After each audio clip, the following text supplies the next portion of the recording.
triumphantly enters to music at the last second. Yeah, like Let's just say he was just I'm a little out of breath. I'll say that much.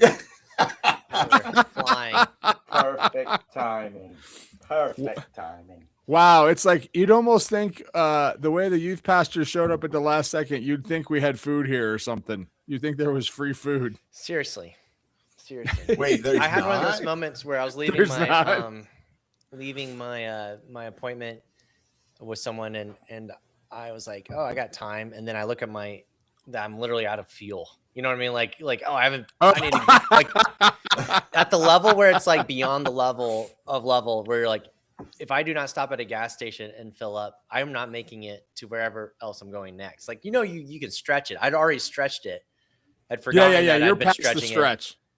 Get in the car, and then I'm like, oh my goodness, I gotta stop. So stopped for gas, pumped some gas, and then tried to obey the speed limit laws to get here. But we're here. We made it. I have no idea what we're supposed to talk about right now. That's okay, because I am so excited. If you're looking at the screen and you're like, I see a face I don't know, I cannot be more excited than to have our very, very good friend and youth ministry goat, Steve Dallwig, on the show today. Steve, we're so happy to have you here.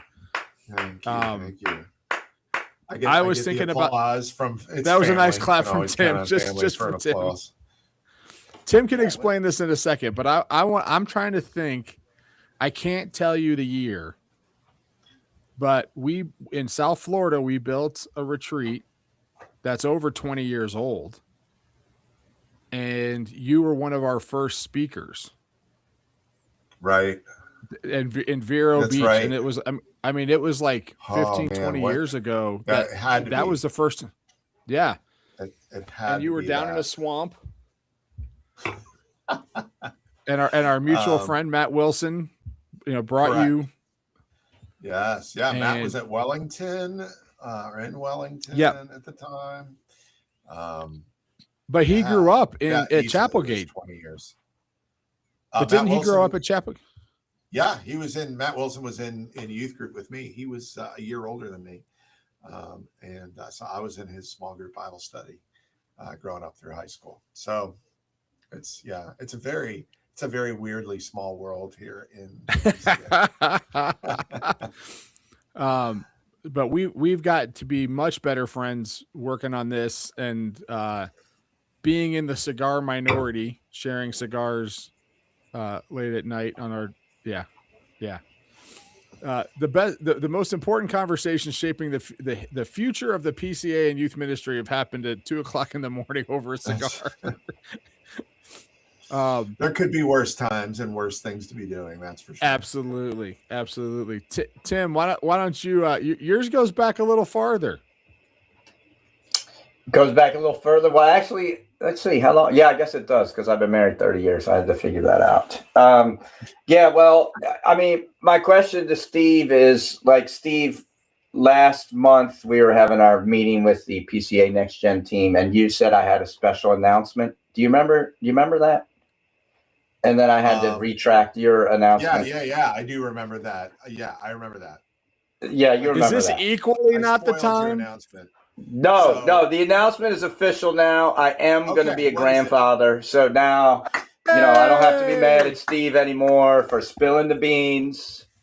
And if you remember, Steve in the chat, a year ago, spilled the beans about his own son being pregnant, but he forgot that I was on the chat and I'm in his family.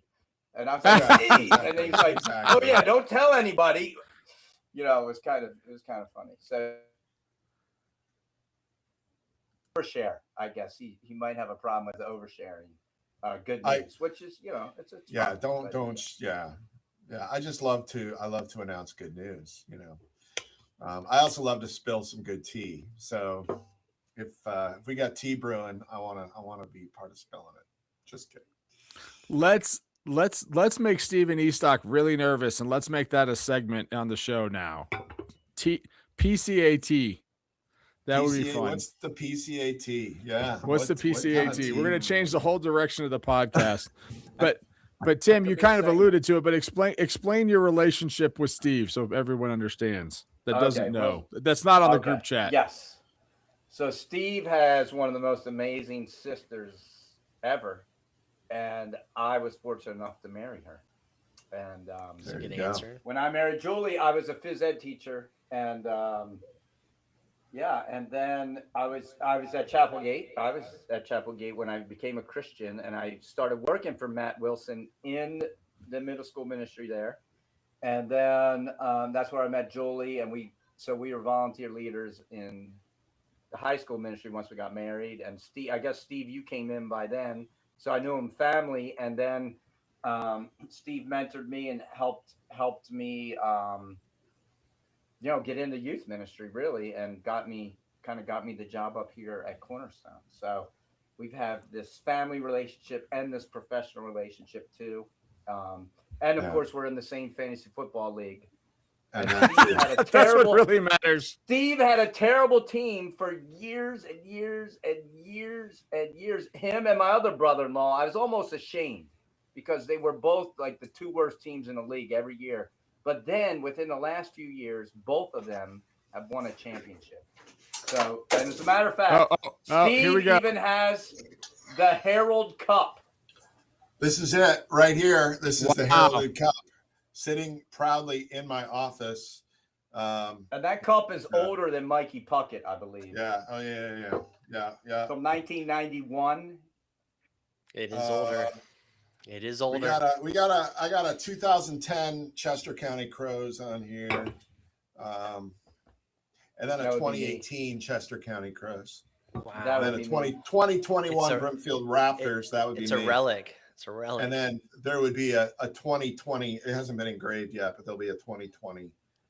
Why do I feel like I should be hearing like the theme music from Indiana Jones behind this? Yeah, can we pipe in the NFL theme song into here as well? Yes. So I was very joyous when Steve got over the hump and won the championship in fantasy football. Yeah. Yes. Anyway, I suck at fantasy football because and this does tie into our guest today, because I just pick the people I like. I don't pick the people that are good.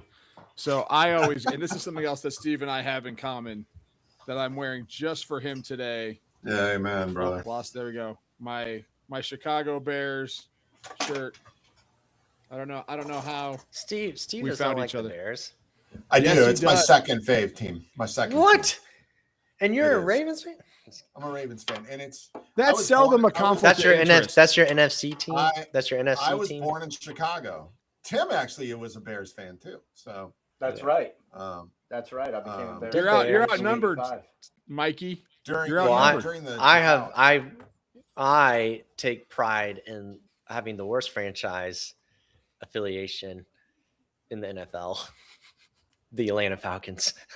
That's my I was going to say there's a lot of options. I mean, the Cleveland Browns compete pretty heavily with us for that spot, so it is some competition. Us in Cleveland, I think Cleveland has it right now, but we like to be right on their footsteps. Like, we're coming, Cleveland. We're coming for that spot. All right, you can have it for a few more years, but it's ours. All right, fighting for the basement. Exactly, it's a constant. There you go. We've been there. That's funny for quite some time. So we one of the funny things is Deshaun Watson. Remember the Deshaun Watson? Not anyone really cares about this that much, but like they were the other team that was trying to get Deshaun Watson, which is historically the worst contract in the history of the NFL, was the Atlanta Falcons. We were competing with the Browns to sign Deshaun Watson, and that's the Browns. That's got to be discouraging to you as a player. Who wants me? The Falcons or the Browns? Or the Browns. Exactly. Anyways, I digress. These are my choices. Yeah. The Browns beat us there. They said, "Hold my beer, Atlanta. We're gonna pay more than you." So by $10. By $10. So Steve, we would love to, we like to ask our guests kind of their story. Like, how did they and so kind of tell us how you were born in Chicago, you live just outside Baltimore. How did you come to the faith? Yeah. How did you come to understand the gospel? the big flyover. I was born in Chicago.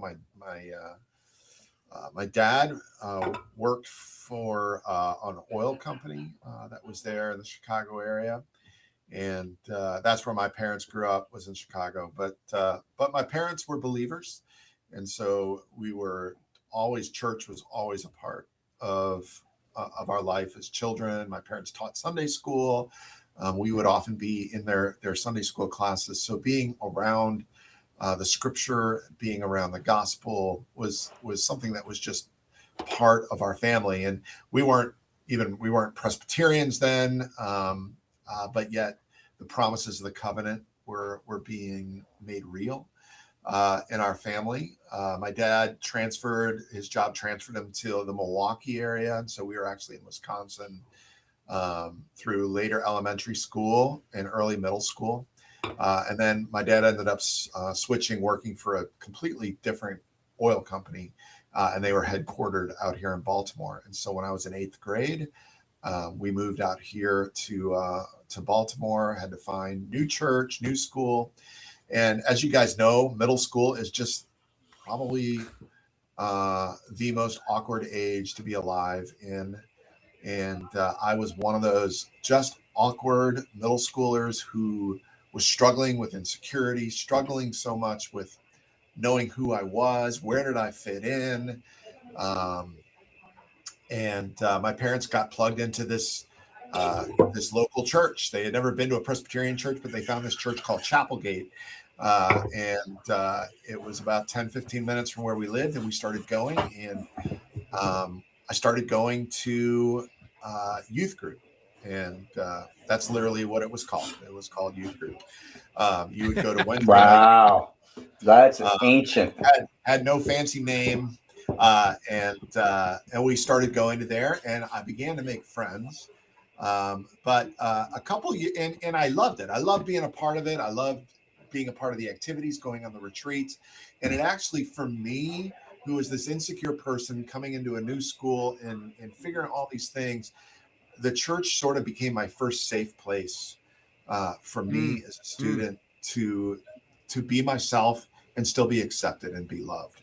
And I didn't have it all to connect it yet to the gospel, but that happened a little later, probably around my sophomore year of high school. I remember I was on a retreat that was run here, and it would be this huge retreat. They would do it out in Ocean City, and there'd be hundreds and hundreds of middle schoolers and high schoolers who would take over this hotel. And I remember at that retreat, for the very first time, like, I connected the reality of Jesus and who he was to my identity, and it began to literally transform me. And I saw God not only shape me and my identity with Christ and what it was there, but I began to see even things like my school and my friends as a mission field of places where I could share the gospel. And it really did transform my life. And so as I got later into my high school years, I began to wrestle with, hang on. I'm going to pause. I'm going to pause you there for a second, Steve, because you said a lot of things that I want to unpack a little bit. Okay. I'm trying to go fast. So you spent some time. Well, that's okay. We got time. You spent some time in Wisconsin before you moved to Baltimore. Correct. And in God's providence, he protected you, and you still didn't waver and become a Green Bay fan. Is that correct? That's correct. I was still loyal to my Bears at that point. I couldn't. Okay. So that's one of those, like, looking back in time where that could have been disastrous. Right. It could have been disastrous. I mean, they've got quite a legacy themselves. I could have been on the greats out of Green Bay, but no, God protected me. Whenever we look back at these stories, I think it's because we're all long timers. We're all long timers in this. I do think it's really great when we have the opportunity to recognize those people. So when you move to Baltimore and you start going to Chapelgate's youth group and you're an 8th grader, who was the youth pastor? Who were the volunteers that poured into you? Who were the people that you connected with? Yeah, it was one of those, the old adage that they say, the average stay of a youth pastor is like 15 to 18 months, something like that.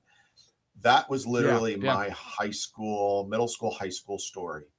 I had 4 youth pastors in my 5 years that I was at Chapelgate. Yeah.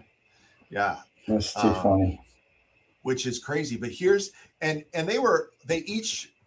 of those guys who came in, really, God used them. I mean, they were not there long, but their impact was big. But the biggest impact for me wasn't so much them, but it was a small group leader that I had. When I was a freshman in high school, there was one of the guys who volunteered in the youth ministry. His name's Tim Shields. Tim, if you're listening, hey, but there's very doubtful he's listening. But Tim took a group of us 9th grade boys who were just flighty and flaky and never wanted to be serious. And he just poured himself into us. He attempted to lead a Bible study with us. But he spent time with us. We went to his home and we hung out with him. We did activities. We served together. He would arrange service projects just as a volunteer for us. He showed up in our lives and in the things we were doing. And as we progressed through those years, his influence became greater and greater. And I would say by far it was his impact on my life, more so than any of the paid youth pastors that were there, that shaped me for who I became. And that's awesome. And I think we all agree that like we're the Alfred to the Batman of the volunteers, right? Absolutely. That's where the long-term effects happen. So now you go through high school, right? And you have this experience. You're still at Chapelgate. What happened? How do we go from that? How do you go from a high school, graduating high school in youth group to doing youth ministry at Chapelgate now? Yeah. My senior year of high school, I got to do this program where I released half a day from the public school. And Chapelgate allowed me to do like a little internship with our student ministry. So I got for the first time to kind of get a little peek behind the scenes of doing ministry. I got to come in every day and hang out with our youth pastor. And I think that was the first stirrings of me thinking, you know what, this might be something God has placed a calling in my life to. I was not the most academic. I did not have incredible grades. I didn't have great SAT scores. And you went into youth ministry anyway? I know, crazy, right? I didn't know what I was supposed to do. I had gotten accepted to the University of Maryland. And I was maybe going to major in physical education like Tim did. It's like, I can do sports. But then somehow, I don't know how it ended up coming onto my radar. I learned about Liberty University, which at the time was Jerry Falwell's school that he had started. But they actually had a youth ministry degree program, which blew my mind. It was like, I can actually go to college, get a bachelor's degree, and I can major in youth ministry. And so God opened the door there. I got some scholarship that was there. And so God led me to Liberty University, and I majored there in youth ministry. Theologically, coming from, in many ways, from very different places, but that actually was really good for me.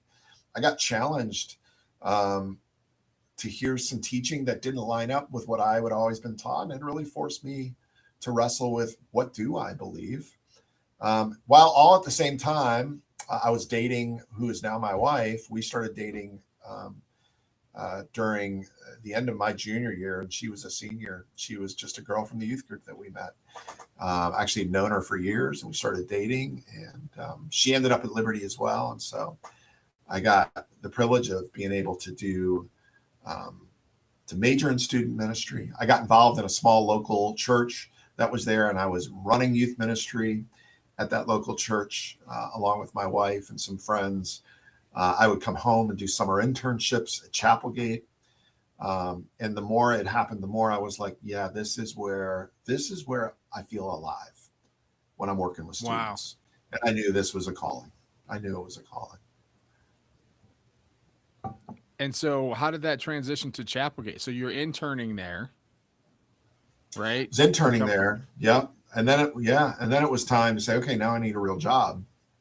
Graduated college. My wife and I got married right after my graduation. And it's funny. Chapelgate actually offered me a job. They were like, we'd like you to come be our director of middle school ministry. And I was close to taking that job at the time. But one of there was a guy who was at Chapelgate who had been a pastoral intern who and I had worked alongside of him as he had helped with our youth ministry. He was going down to Atlanta to plant the church. He was going to be planting one of the churches in the Perimeter network at the time. They had a whole vision of planting all these churches through Perimeter Church. And he said, hey, Steve, look, he says, I'm going down to plant this church. I believe in the importance of youth ministry. He goes, we have absolutely nothing to pay you, but I would love for you to come with me and plant this church together. And I was like, that's great. Everything about except the no money part. And he said, well, I'll tell you what, I'll help you raise some support. And so that's literally what I did as a missionary. I went and raised, this was 1990. I think I raised enough support for like $14,000 a year I was being paid. My first year in doing student ministry vocationally in a church. When I walked in the door, had 3 students between middle school and high school. And not to trigger the Jurassic Park theme song, but you're getting paid what, $14,000 a year? Yeah. And what year was this? 1990. That was a while ago. That was a while. Trying to do the math. 14,000 wasn't that much in 1990 either. Don't think it's like inflation money. Yeah, no. That wasn't. Yeah, I mean, but God worked it out. He really did. My wife was still working. Now you make 14,000 a week, right? Hey. I mean, you don't want to talk about that. The sky's the limit. You busted the ceiling open. Like, I'm just kidding. I think you meant $14 an hour. An hour. They just pay me in pizza. You get paid? They pay pizza, you? Yeah. They give you food? That's if I could say I anything pay the church to do this. Yeah. If I could say anything to a class of people studying youth ministry, it would be this. I am a cautionary tale of what the cheapest pizza a church can afford for 30 years does to the human body. If you want a stroke when you're this is yeah. what happens. Oh, we're laughing about that now. Yeah, we can joke about that. Can we joke? Yeah, no, not too soon. Not too soon. That's okay. We can joke about that. Yeah. Like, don't pack a salad. Don't eat Little Caesars for 30 years. That's right. How about Little Caesar salad? It's insane. Matt, that would be a great title for a book. How to have longevity in youth ministry. Don't eat the pizza. Don't eat the salad. There's a lot in there. We could really. There actually is. That's actually really true. We could all write a chapter. Seriously though, like that's a good word to tell people too, because I mean it is hard. Like when you're like living with students, around students, and they're obviously you're throwing all the parties, all the stuff. Woo, it's tough, man. And you have no time. It's like, when can you work out? When can you actually? And you're not getting paid, so you don't have food at home. Yeah, exactly. You don't have food. Exactly. You got to eat whatever the church is, providing. That's part of your package. I went to McDonald's 3 straight days because I'm up here in nowhere land. So there's like, where do you meet students? McDonald's or Starbucks? McDonald's. That's my only 2 choices. So 3 days in a row, I went to McDonald's. That's why my hair is.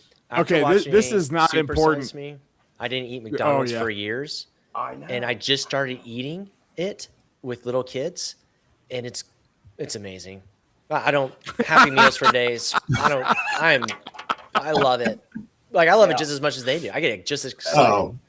The Coca-Cola is crispy. Matt, if I can just jump, I'm sorry.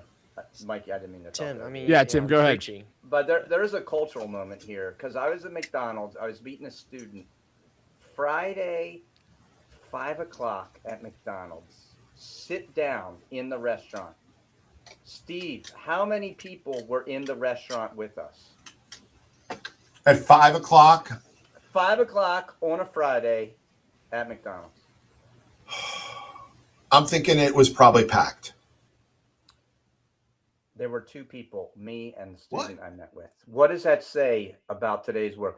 And the drive-through, they're running laps. Is probably the drive-through is running laps. Nobody was in there. Yeah. Can you believe that? I mean, think about that. What does that say about our culture? Isn't that what Chick-fil-A is doing now too? Like they're like saying, forget it about the dining room. It's all drive-through for them. They're double laning, 0 parking spaces. They're just like, we're pumping people through. Look, there is not a single endeavor that I would not back Chick-fil-A on because of the way they do things. If Chick-fil-A said, hey, we're going to invade Iran, who's with us? I would go because I know I'd be taken care of. Too much. Too soon. Too soon? Okay. So here's my random McDonald's fact because, Mikey, you were going on and on about how good the Coke is at McDonald's. How do they do that? It's better than the Coke factory. It is better. It is better. It is better for a reason. McDonald's is the only restaurant that Coke sells the Coke already mixed too. Every other restaurant gets the syrup and they mix it with the water and the CO2. It's disgusting. They actually are getting factory Coke. That's better than any restaurant you'll ever go to, unless it's out of the can. 90% of the reason why I'm at McDonald's is for the fries and the Coke, the combo, the and the fried Dr. Coke. Pepper, the Dr. Pepper and the fries. I've never had the Dr. Pepper there. It's good. It's really making me hungry right now. I know, but I do have an important. Can you guys get McDonald's to sponsor this podcast? Oh, and you know what? I just found out about the app, the McDonald's app. They give you deals like every day. They just are. Deals. They're just loving like on you. Fries every day. Hey, every day. Free fries. They used to have free fries Friday, but I don't have it in my app anymore. They reset it or something. Only to the special. You ruined it for everybody, Tim. Yeah, you ruined it for everybody. I do have an important. I want to Oh, sorry. I just wanted to say one thing theologically, or just, I'm reading a book called The Common Rule, and he talks about having a meal a day with people and even structuring your life around a meal and how that, how that really creates more time in your schedule. And it also, instead of centering your life around work, you're actually centering around the table. And like, I was like, here's McDonald's, 5:00. Nobody's in here. We're crazy. We're crazy in America. Even how we eat is like stressful. It's not relational. And, which affects us in youth ministry as well. And even Steve talking about people pouring into you. Like if you could take a student out to McDonald's and just listen to them, I mean, just how much of a blessing we are to kids when we're able to do that. And I don't know. There's a lot in there, but I'm sorry. No, that's good. That's good. And I think it is important to spend money on that. It's important to spend time on that. Sorry, I'm getting distracted as I'm thinking that. Like absolutely. Like it's what Jesus did tremendously, like all the time. He was spending time with people. It wasn't, just teaching classes. It wasn't just standing in front of people. But here's my important pizza question for everybody. What pizza chain can you not eat anymore? Domino's. It's disgusting. I just think Domino's is disgusting, and it's student ministry ruined it for me. So yeah. Their it's not crust entirely is their fault. Terrible. Their toppings are terrible, but they're cheap, and that's why we order it. Domino's is rough. Yeah, rough. So I like Domino's personally. If you're gonna do Domino, you might as well do Little Caesars. It's cheaper than Domino's. We don't have a Little Caesars. Listen, I'll take Little Caesars any day. Little Caesars for the price and what you're getting is the spot. I mean, they figured out. Okay, we're gonna be cheap, so it's gonna taste cheap. But if it's hot, you get it hot, it's gonna be fine. Domino's is like, I don't know what they're kind of like in the in between land of cheap but not cheap. but not that good. Like Papa John's. I feel like Papa John's is probably a gold standard usually ish pizza. See, I can't eat Papa John's. What? I can't eat anymore. Papa John's really? I think it's not bad. It's not bad. Fresh ingredients, real pizza, Matt. It's fresh ingredients. It was the default Shaq likes pizza in Miami for our church. We had kids that had no idea that Papa John's was a restaurant because that's all they had at church. And then when they went somewhere else and they had Papa John's, they're like, why do you, a kid said this, he said, why do they have church pizza here? So like it's just overdone. I just can't do it. That would be Domino's for us. Yeah. It's not Papa John's fault, but Little Caesars is like a hug. That is a hug for a fat kid. I love that stuff. Well, anyways, up here in Nowhere Land, I only really have Domino's, and they have gluten-free crust. So, is it like $16 for a gluten-free pizza? It is, but I mean, I haven't eaten real pizza since the night I decided to just get off my gluten-free diet. Give your heart to the students that were here the students that were here that night, they still talk about it because the pizza was coming out of my nose. It was coming out. I was just throwing up. I was so sick. We were doing a lock-in, and I was like, I'm just gonna eat gluten. I don't care. And that was the last time. So when you order a gluten-free pizza, is it just the toppings in a cardboard box? It feels that way because the crust is like it's not the same. It's not the same. No, it's not the same. All right, back to important, relevant things. So, So Steve, you go to the Atlanta area on this missionary work, basically to do youth ministry. So tell me, what was that like? What was you had 3 kids, right? You start with 3 kids. How did you build it? What did you? Well, I'll tell you what I did wrong is I remember the first night we gathered, all I knew was Chapelgate, and Chapelgate still was a larger church back then. That's all I knew how to run youth group was with big groups. So there were 3 kids we were meeting in somebody's home. And I remember I got up and stood in front of them and acted like I was at a big group. Hey, you guys, so good to have you guys. But there's literally 3 kids sitting there going, and I was like, this just doesn't work with 3. So it's like I didn't take a class, in college, like how to start a youth ministry from scratch or how to build it. So we just had to fumble our way through it, which really started as just what does it mean to do small group? We ended up playing some games together as 3, and we'd say, hey, we'd start praying for a friend to bring, and they'd start bringing a friend, and as new people would join the church, they would start to come. And then pretty soon that built into a sizable core group, and we could actually do the things that a little bit of a larger student ministry was able to do. And right before we ended up leaving that church, we had just split. Finally, we had a middle school ministry and a high school ministry that were operating separately there. But I mean, the reason we left was honestly, my wife was pregnant with our first child. So she had to at least cut back on what she could work. And the church was not paying me much more after about 4 years with them. And you had worked your way up to 14.5. Maybe that was my next year's salary is 14.5. But there wasn't like ill feelings. It was just the church was like, we can't afford you. We haven't grown to that place. And so it was sort of like, okay, I guess it's time to move on. And so then the very afternoon that I sort of decided that, I met with some people from the church there. I got a call from a guy who's up in this area, who I knew from my years at Chapelgate, but he was like, there's this church in McLean, Virginia that's looking for a youth pastor. I don't know where you are in your own journey, but are you interested? And I was like, funny you asked. And so that literally became my next call. And so my wife and I and our youngest little baby, we moved to McLean, Virginia, and which was not, that's like without traffic, less than an hour from Chapelgate and where we are back home, where our parents were and family was. And that was more familiar to me. That was definitely a church that's been established for a long time. But that's where my next stint was doing youth ministry, was in McLean. What church was that? Called McLean Presbyterian Church.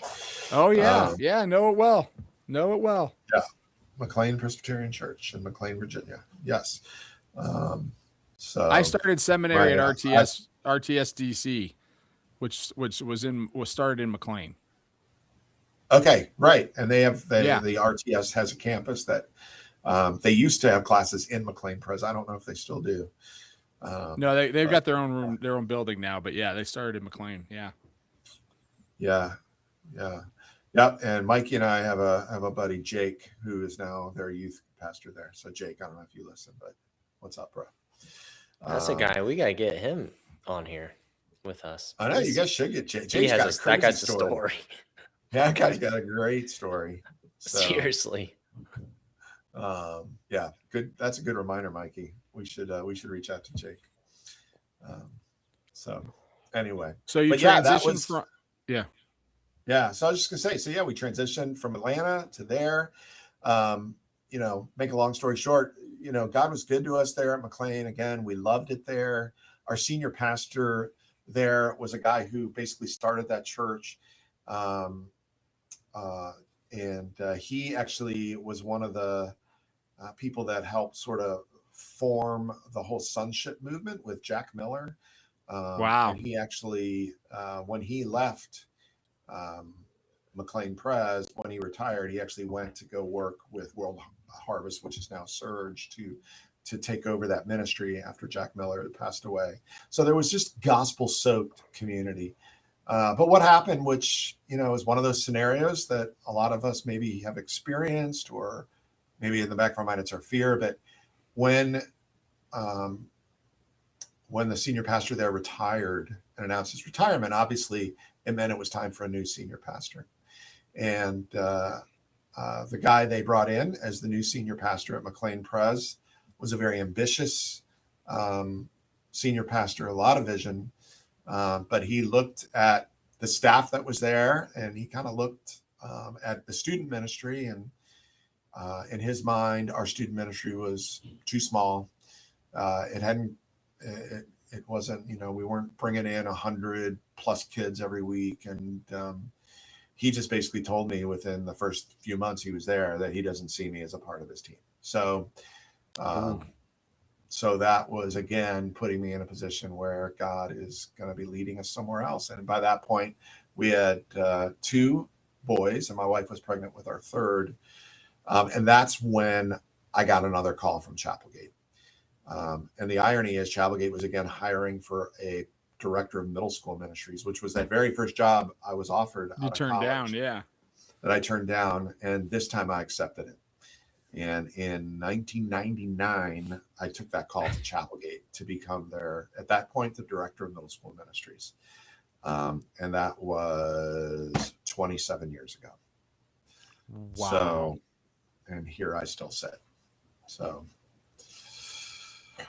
that was 27 years and 27 years would put you in GOAT status for youth ministry, period. 27 years in one place. Yeah, it's weird to even say it.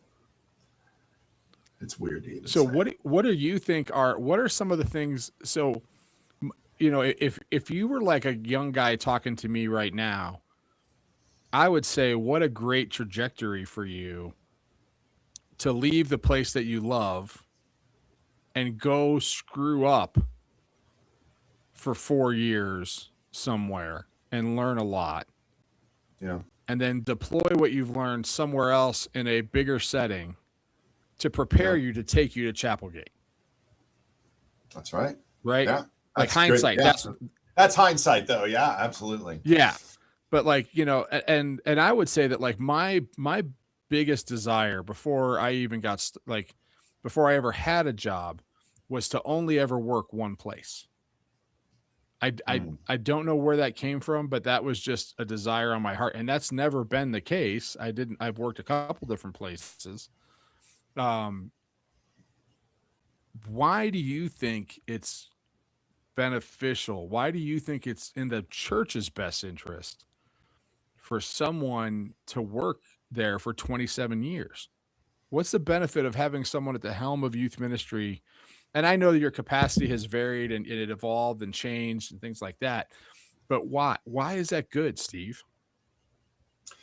I think it's good when you have the right people that are there and are built around you on that team. I'd love to say to anybody, like, yeah, you can stay at your church for 27 years. And it doesn't always work out that way. But the benefit that I see the church is when you have a church that has staff that has longevity to it, it brings a stability to your church community where that staff and pastors are anchored not just to a job, but they're anchored into that community. This is not the place I work. This is my church. And I love the families and the people that are here. I love the people I work with that are here. I care about this place as a church. It's not just the place I go to do my vocational job. Does that make sense? Yeah. And there's, I wish I could say there's one magic factor to that longevity. The senior pastor that I've been blessed with to work with for 20 of those 27 years has been amazing. And the relationship we have with him, the investment he makes into his team, into his staff is incredible. But here's what often, if I'm new to a church or I'm young, when I was starting here, I was a dad. I had 3 boys, all at that time, all under the age of 5. I'm working with families. And I think a lot of us who have done student ministry, when we either have no kids or young kids, there is that thing where parents are look at you and like, does this guy really know how to tell me how to be a parent of a middle schooler and high schooler? They haven't parented a high school or middle schooler yet. And I remember being the young parent being like, well, I definitely know a lot about what you should be doing.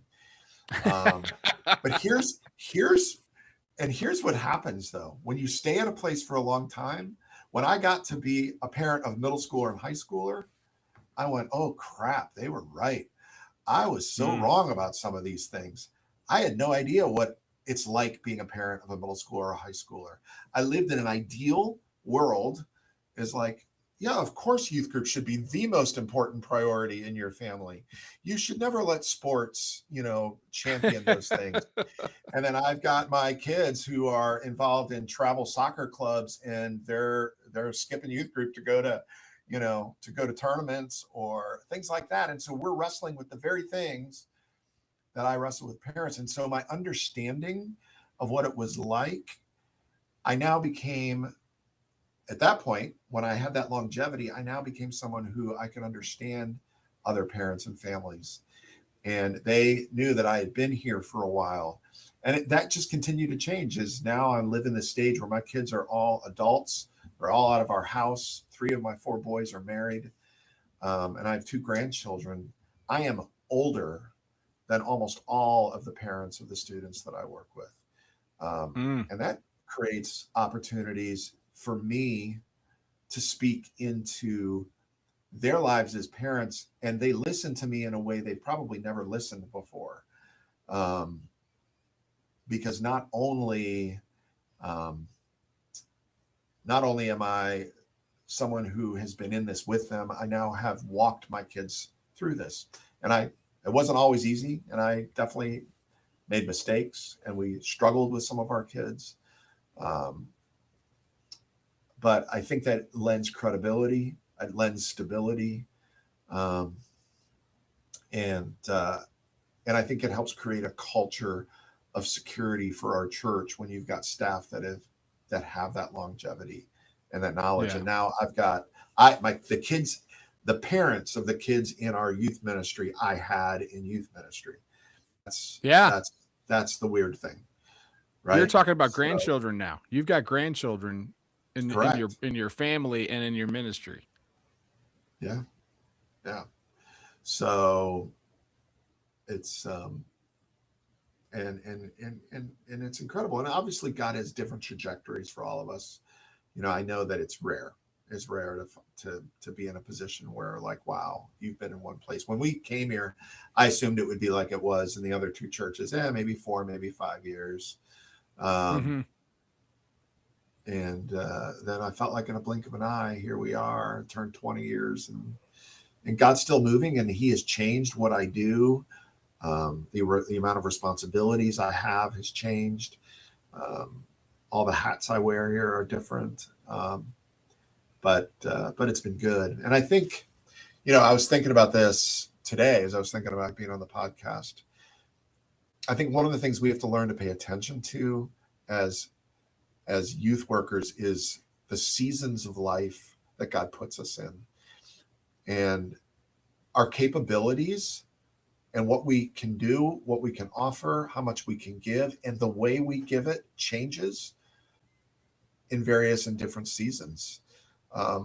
There came a point for me when my kids were in high school and middle school, I didn't have time to be running to go to all the other student ministry games and watch their games. I had to go to my own kids' games, and that was a priority to me.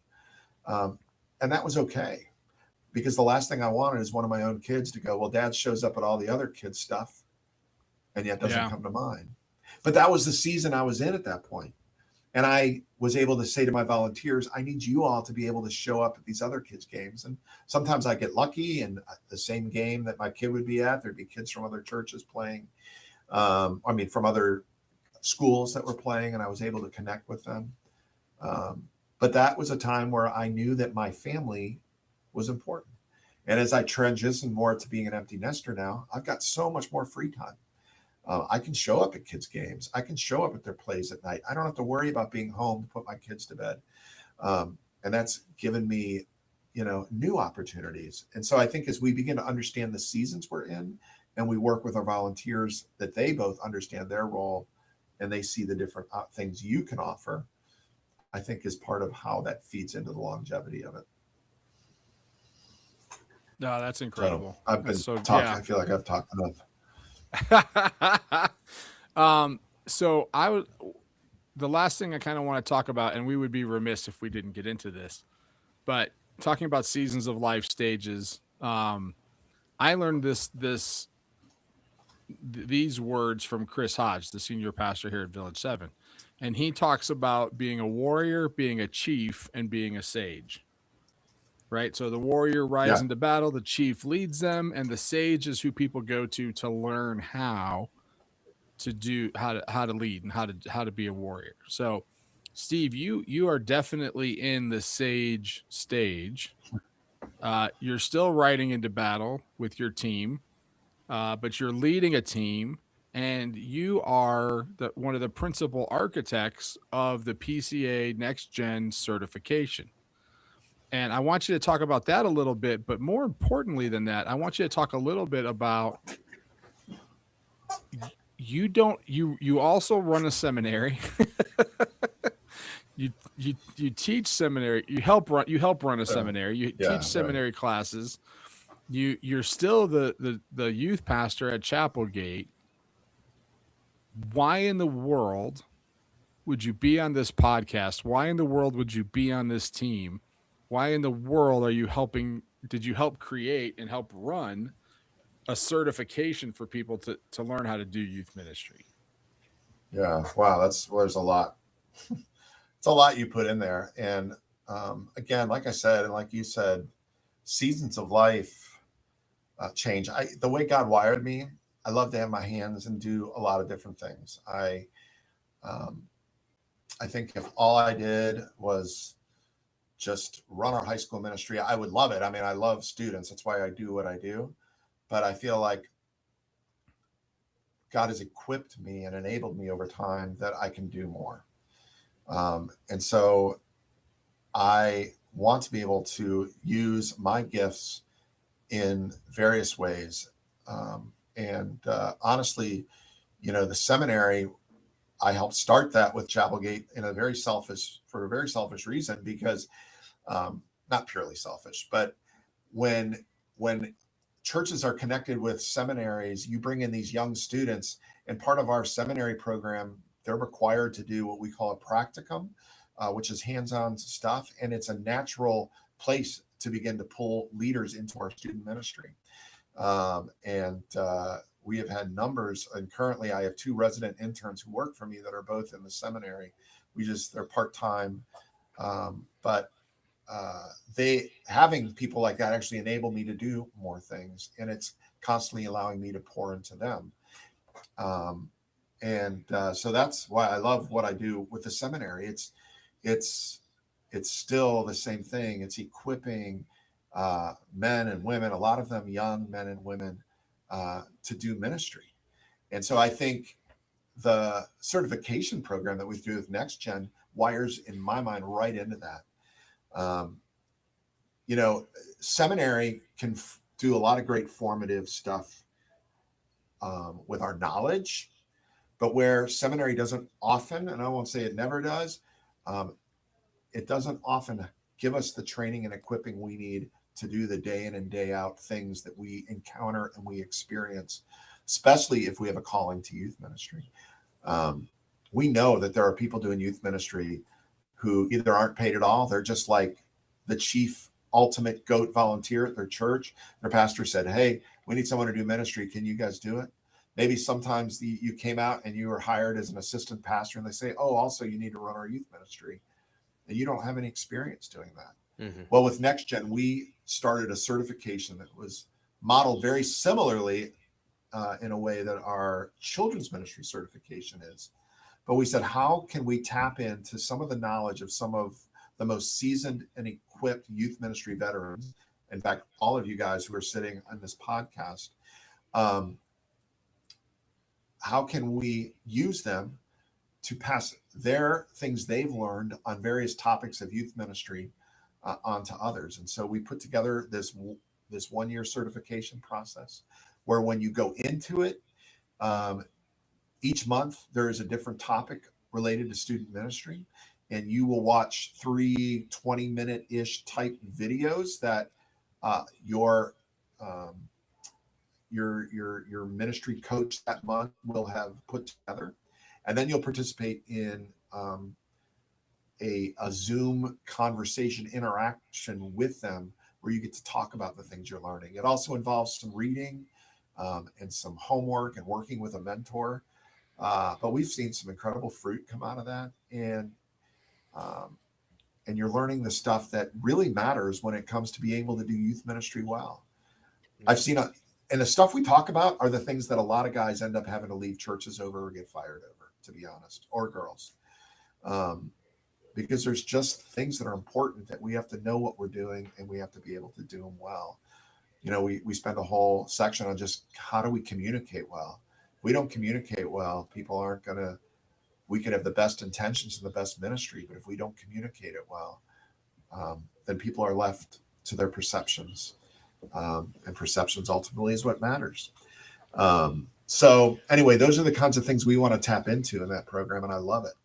So that's why I make time for it. Yeah. Well, one of the, when, essentially it's 12 cohort, it's a cohort. So here's the great benefit is you're with other people, you're coming in, and on the Zooms, you're interacting with your real life ministry context with your teacher. Yes, that's right. And with the other minds that are sitting there who are probably encountering the same thing as you, maybe in a different context or degree, but it's being able to bounce those ideas off of each other, get good feedback and accountability to follow up on the next Zoom to see like, okay, how did that go? Or when you tried that out, what did that look like? Or putting together a plan. I know part of it is putting together like a philosophy of ministry, just actually like we all have one. We just maybe not we've never written it down. But once you write it down, you're kind of like, oh, this makes sense of like what I'm trying to do. Now you take that philosophy of ministry and you get to go to volunteers and say, this is actually what I'm trying to do. Anyone down? That's like, right. oh, yeah. That's what we want to do too. And now you can put name and language to kind of what you're trying to accomplish.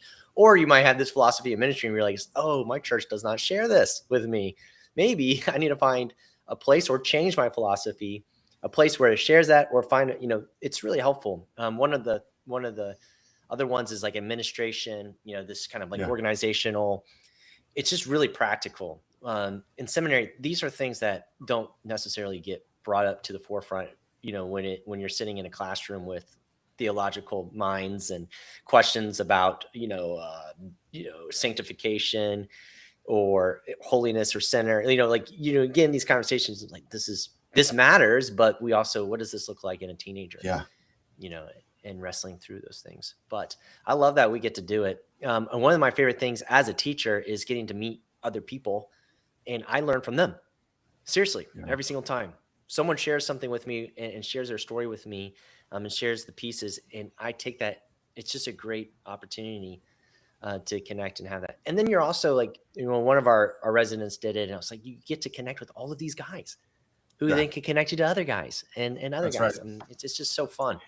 And your network is so important. And, if we connect that to our NextGen conference, which we do every October, part of, if you sign up for the certification, you're technically paying the registration fee for 2 conferences. Yeah. And so you get to go then and then be in person with these other people that you've been hanging out with your teachers too, the ones who all year, and you get to hang out with the coaches and teachers who are doing it. And so then that becomes super organic. You're hanging out, eating meals with them. We've done 3 years of this, right? Yeah. Essentially. It's each year that we get to the conference, it helps the conference because there is connections and points. Absolutely. These are people I've seen in the cohort, getting to interact with over the years. Also, I think it brings a lot of dignity to a position that has been treated at times, not all the time, not every church, but, kind of like, hey, like a stepping stone, or it really does get to say like, hey, like I got certified in the PCA and learned from some of the greatest thinkers about youth ministry in the PCA that have been doing it for the longest time. That's awesome. I mean, it's so fun. I mean, when we get to give that to them and they get to have that opportunity, because for some people, this is like for you, Steve, a calling. If it's your calling, like this is a great, and if anything, a great way to discern it too, is doing it. Absolutely. So absolutely. And that's part of it too, is I thank the Lord that I'm in a church where our session and our senior pastor treat students as a valid pastoral calling. Yes. In other words, I'm not less of a pastor because I work with students than if I worked with adults. Yeah. And so the way we're paid is not differentiated by that. I don't get paid less because I work with students rather than adults. Yeah. Because they go, no, that is not only a valid, but an important calling to the church. Mm-hmm. This is the next generation that we're actually building disciples toward. Mm-hmm. And if churches don't see the importance of that, their future of that church is going to look grim. They have got to look to the next generation. Students aren't going to write a check for a building. You know what I mean? No, that's right. But they are the future. But one day they will. That's right. 20 years from now. Yeah, just kidding. 20 years from now. It's all about money. Just get the checks. That's all. No, it is a value at our church too, and I love that they resource it and invest in it and see it that way as well. But it is one of those, like, I know not everyone experiences that, especially in when you're in a church too, where you're just maybe you're just a volunteer youth leader running the youth group, kind of how you started a little bit. You raised $14,000 in support. Yeah. You know what I mean? Like it's like you're just going for it. And this certification, comes alongside and really offers you the support beams to be able to last and make it happen over hopefully more than just, what's the average rate? 1.5 years, more than 1.5 years. Let's just get you over a year and a half working with students. So yeah, exactly. Get you over that year and a half mark for sure. Tim, you got any other thoughts? I know we're kind of running out of time, so I don't want to cut the Tim Malone off. Uh-oh, we lost it. We don't hear you, Tim. Can you hear him, Steve? No, I hear nothing. Oh, no, we can't hear you. Your lips are moving. Maybe he's just moving his lips, and we think he's talking to us, and he's trying to trick us. I know you keep hitting the mute, unmute. But, Steve, before you run, we do ask for a resource, a book, or something. What is something that you would love, that you kind of like, if you could sell this or advertise this or put it out there to the world, like that would be super helpful for us. It could be a few, but like give us some stuff, that we can use in youth ministry. I'm going to give you two really quick, and I don't get any money or any fruit from recommending these two companies that work with students. So they just have helped me immensely in a couple different areas, and they may be helpful to you depending on the size of your youth group. But one is there's a ministry called Grow. They write curriculum, a lot of curriculum, which we don't use their curriculum at all. But they have put together an app that allows kids that if you have an iPad, they check in at youth group and they put in their info when they check in, like you get their name. It's all done on an iPad. They put in their cell phone number, their contact info, and then it goes into a database that you can access. But the great thing is every week I get a report that gets emailed to me from Grow. And that report shows me, here's all your first time visitors. Here's their contact info. Here are the kids you haven't checked in 2 weeks. Here are the students that haven't checked in 3 weeks. Here are the kids who we haven't seen in 4. And we get to divide those names up amongst our team. We contact them. We follow up with them. And it has become just an incredible tool to help us shepherd our students really well. And so you do have to pay for that. So I know not all ministries have a budget. I think it's $20 a month.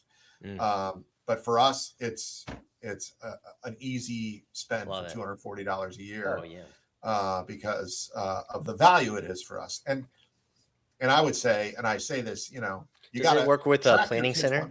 With Planning Center? It might. We don't use Planning Center. Okay. So I don't know if it does, but it might. A lot of them often do. And then another app we've started using is this thing called Gloo, Gloo. Okay. And there's the base service is a free service, but what it is a texting, a way to set up groups in your ministry to do texting. And we tend to not text middle schoolers themselves because most of them don't have phones, although that's growing. But with high school students, rather than sending out constantly personal texts, it becomes a text that comes from your ministry. So Breakaway gets its own phone number. That's Breakaway is the name of our high school ministry. And I can send out texts to that group of students and they can reply to us. But the reply, we just get a notification that someone replied. We can go into the app and me or someone from my team then can respond to that reply. And you can set up little groups. So I can have like a group of parents. And it's just, you can import a list of phone numbers into that. And it's great. It's just, they're both tools that I use together and I use them almost on a daily basis. So check them out. That. Gloo, Gloo, and Grow, Grow. Thanks for sharing, Steve. Anyway, thanks for jumping on. Yeah, man. Great to be here with you guys. And Tim, I think we got your volume back. I think we can hear you.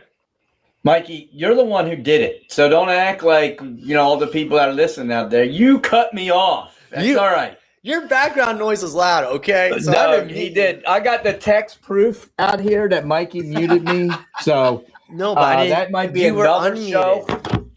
We unmuted you, and then you couldn't talk. No, Mike. You're guilty. You're guilty. I did mute you. Yeah. I'm about to mute you again. Yeah, I don't blame you, actually. No, but I enjoyed what Steve was sharing at the end there, and and just we want to be a resource to those people. We want to help them to stay in ministry, especially if that's your calling. We want to support your calling, and God is gracious, and Stevie, He's using you where you are, and that's wonderful, and. It's a testimony to His goodness where you are and that you've been able to be there that long. And I would love to see the day where, there's, where 20 years in youth ministry is the norm. And because, they're cared for well and churches recognize the importance of the youth pastor, the youth worker, Mm-hmm. and it's not treated as just like a side gig or whatever.